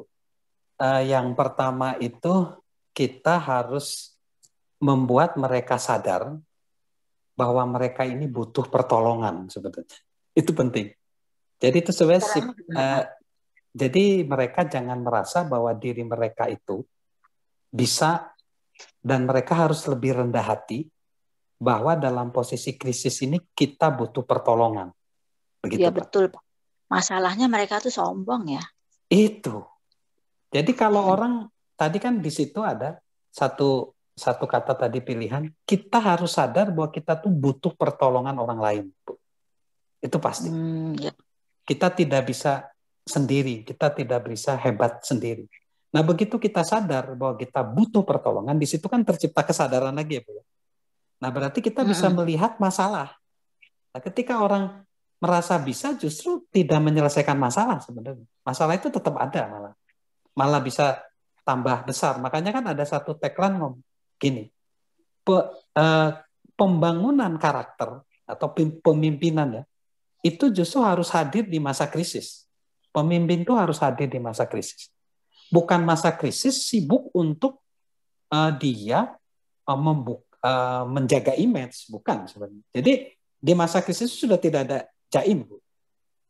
Jadi, nah pemimpin yang baik itu pemimpin justru yang mengakui kelemahan mereka. Jadi ketika mereka sadar bahwa mereka ada kelemahan, justru di situ pemimpin itu baik. Ya, jadi manusia itu kan bukan makhluk yang sempurna ya. Justru kesempurnaan itu dibangun ketika kita mengaku ketidaksempurnaan kita. Jadi sangat filosofis ya Bu ya. Benar nggak?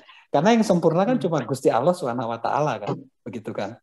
Nah, ketika kita sadar bahwa ada ruang yang perlu kita perbaiki, nah itu, di situ kan kesadaran itu tadi, gelombang masuk. Nah, disitulah kita bisa mendeskripsikan masalah, lalu kita minta pertolongan orang lain, maka disitulah terjadi sinergis dengan orang lain. Dan kita kemungkinan besar bisa mencapai target. Jadi masing-masing orang harus punya rasa sense of crisis dulu. Bahwa ini krisis, berarti aku harus minta pertolongan. Begitu. Karena manusia itu butuh manusia yang lain. Sebenarnya pemimpin itu ada, Bu. Itu karena anggota. Anggota ada karena pimpinan. Pemimpin hadir karena ada komunitas ya. Pemimpin puncak hadir karena ada pemimpin di tengah. Jadi kesadaran akan bantuan orang lain perlu ditambahkan pada komunitas di mana Ibu sekarang sedang lakukan. Itu dari saya sih. Mungkin sudut pandang ini bisa men-trigger Ibu. Oke, Mr. Sultan, ini di chat ada satu pertanyaan. Mau dibacakan? Boleh. Ya.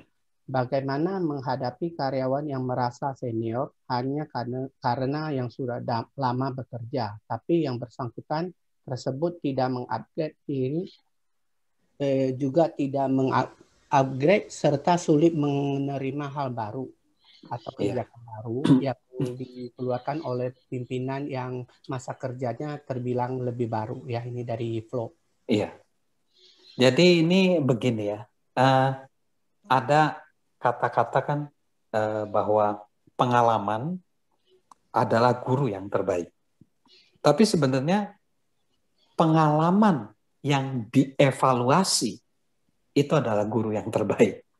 Nah, jadi orang yang masa kerjanya panjang belum tentu kinerjanya bagus. Kalau pengalaman hidupnya tidak diperbarui, dia tidak berimprovement. Karena masa kerja 20 tahun misalnya tahun 2000. Persoalan di tahun 2000 dengan 2020 berbeda.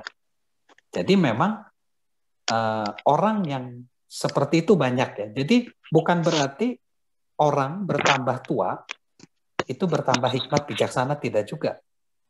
Karena orang yang umurnya 30 dengan 40 itu kan hanya hitungan matematis saja ya. Tetapi memaknai hidup itu, mengambil makna hidup lebih penting, kualitas hidup yang paling penting. Jadi kalau orang seperti itu memang ya mungkin orang-orang seperti itu banyak ya, bukan hanya di perusahaan Mbak ini.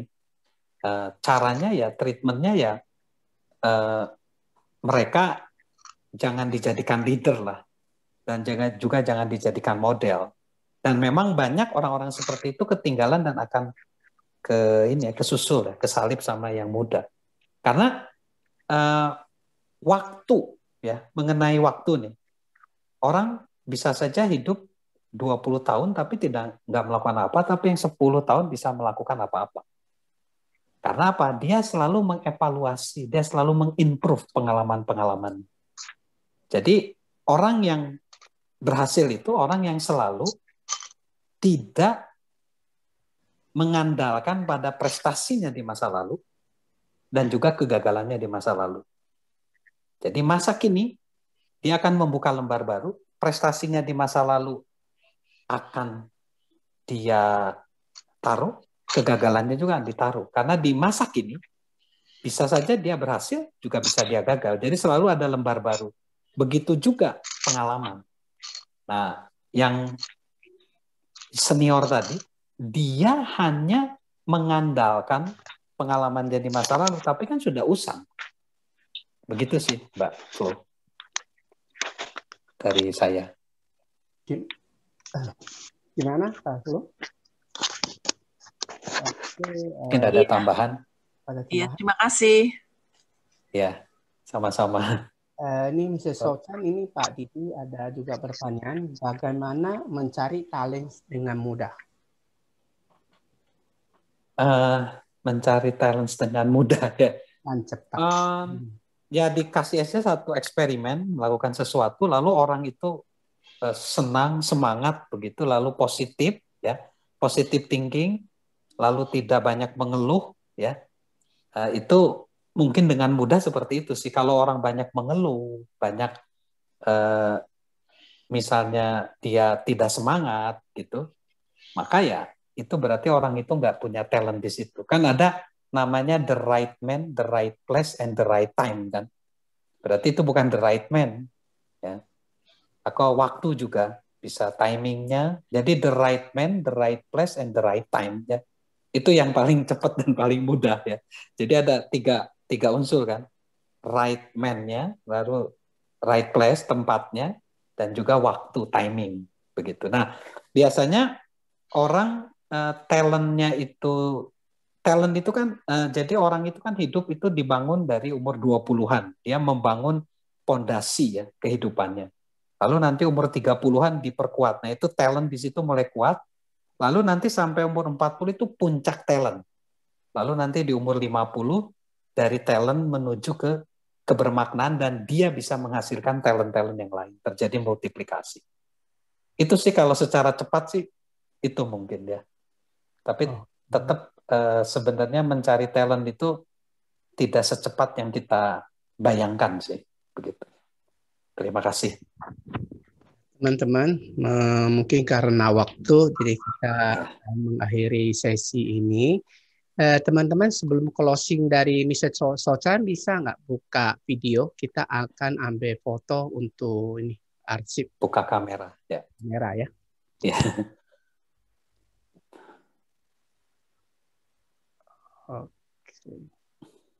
Oke, foto dulu. Bentar, belum bisa kebuka nih. Bentar. Udah. Kok ditekan nggak mau ya? Coba. Ya.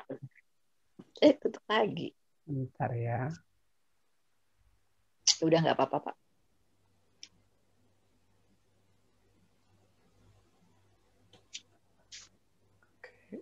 Oke, satu. Nanti lanjut halaman 2 ya. Oke, selesai.